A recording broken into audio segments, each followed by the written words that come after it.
আজকে রান্নাঘরে মাকে কে কে হেল্প করছে দেখো, আমি হেল্প করলাম, বাবা হেল্প করছে। তো কারণটাও বলছি, আজকে হচ্ছে আমার ভাইয়ের শ্বশুর বাড়ি থেকে ভাইয়ের বিয়ের খাট, আলমারি, ড্রেসিং টেবিল যেগুলো সেগুলো দিতে আসছেন মেসোমশাই, আর নিমন্ত্রণও করতে আসছেন। তো তার জন্য বাবা এদিকে দেখো রান্নাও করছে, আর এদিকে মায়ের রান্না হয়ে গেছে ডাল, বাঁধাকপির তরকারি মাছের মাথা দিয়ে, আর এখানে আছে পোস্ত, আলুটা আমার ভাজা হয়ে গেছে, বেগুন ভাজছিল মা। মেসোমশাই চলে এসছেন।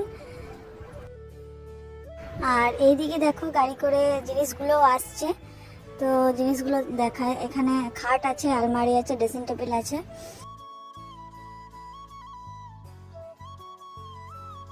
আর এইদিকে আমার ভাই দাঁড়িয়েছিল, কাকা এলো, তারপরে কাকা ভাই সবাই মিলে এই জিনিসগুলো ঘর ঢুকিয়ে নিল। জিনিসগুলো যখন রুমে সেট হবে অবশ্যই তোমাদের সঙ্গে শেয়ার করবো। আর আজকে রাতের ডিনারে ছিল রুটি, কুমড়োর তরকারি আর মিষ্টি। টাটা।